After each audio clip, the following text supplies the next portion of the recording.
sunlight taxes, as an example. The way the English treated the Irish during the famine is another example. Years and years of being oppressed and treated as a colony, not a nation. And the Irish were making some progress towards home rule and could have done what the Canadians and Austrians did with England, staying as colonies but independent. In 1916, most Irish wouldn't fight with the rebels. Why? I think we kind of went over yeah, that. yeah, we sort of did. I mean, even though people didn't come out and fight and support them, they would have, in terms of a vote, they might have voted for Republic, but they may not necessarily have taken up arms.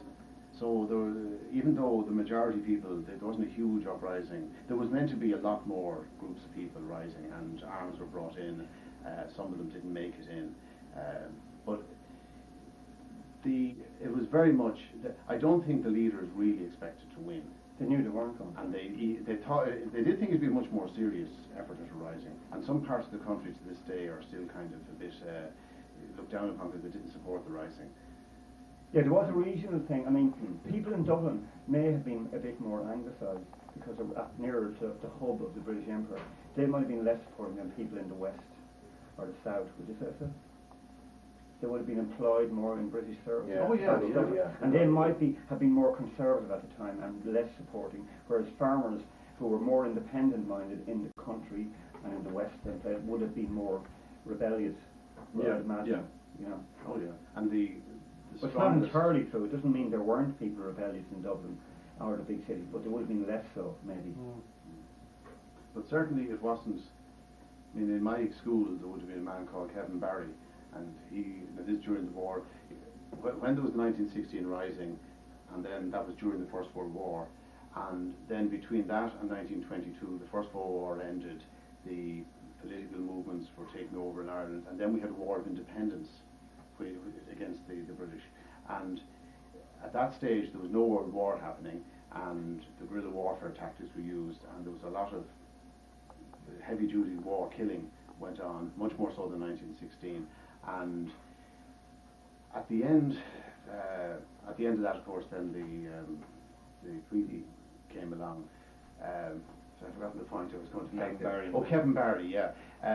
So during the War of Independence, one person who was in my old school would have been, he was the youngest person hung for, he was involved with people, a group who ambushed British Soldiers. He was a medical student. He was a medical student at the time, yeah, he left school, and but you'd imagine that he would, I mean, there's ballads sung about him, but the school hardly ever mentioned him during the time I was there.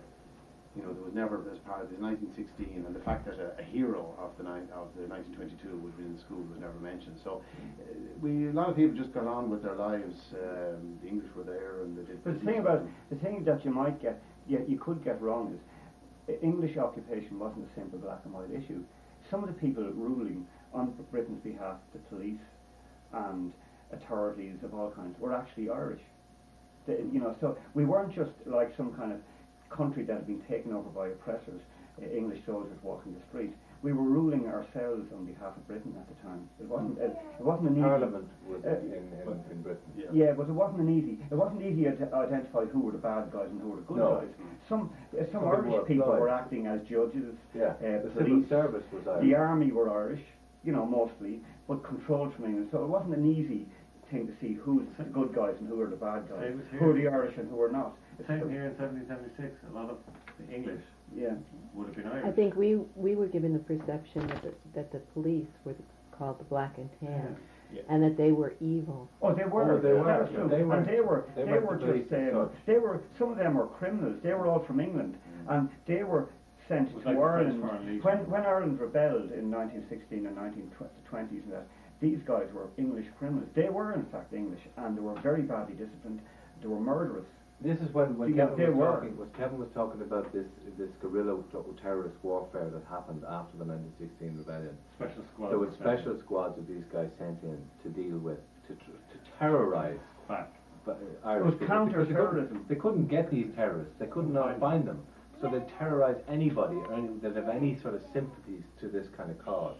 I remember my dad saying how they burnt out the centre of his town in Naas, like they just threw a can of petrol into a shop. you know, right in the middle of the And of town. course, It mightn't have been the shop. this- It mightn't have been the shop that they say the incident the night before happened in, but it didn't matter. It meant that the lesson was, if you support the rebels, Yeah. you're going to be burnt out. Yeah.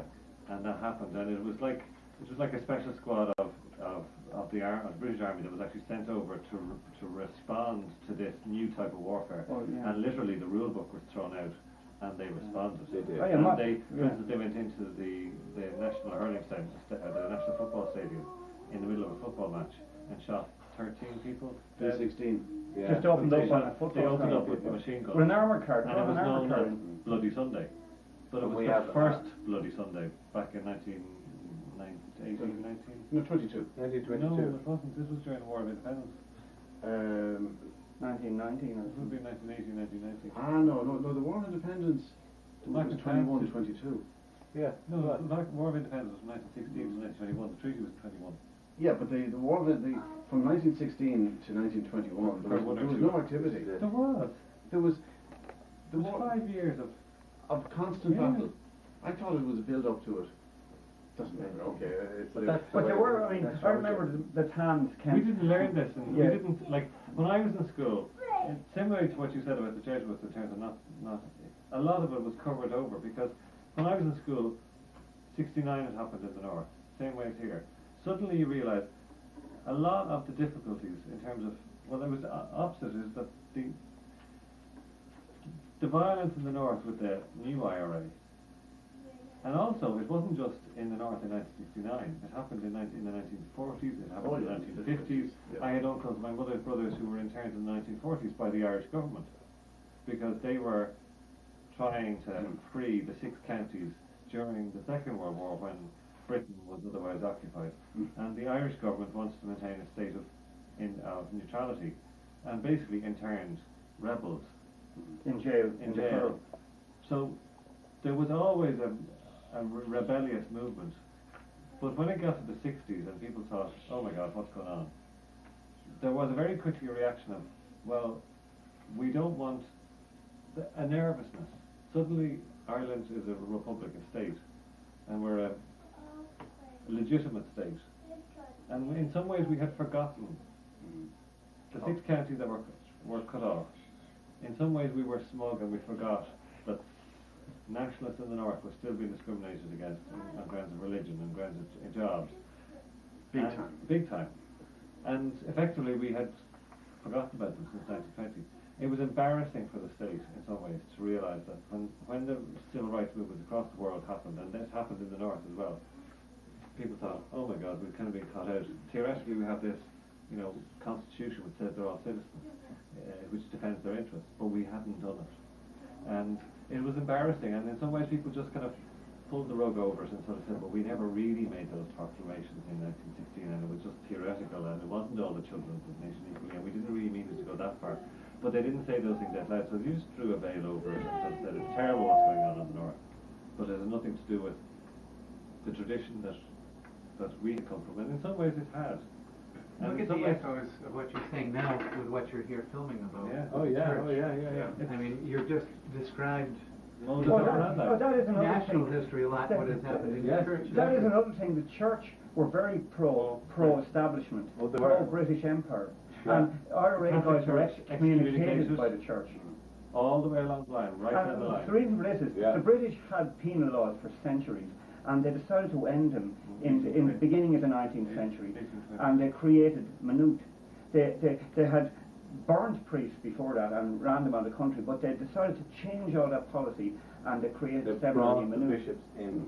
And so the Right. bishops now had To buy allegiance. them off. The Catholic Church now had allegiance to the Empire. Yeah. And so they were very conservative, like they are today, and they were against change, and they didn't respect the new regime arising, or the new rebellious ideas. Republicanism, I mean, That in the some way church... answers your 5th question there. Yeah. Anyway, okay, in terms of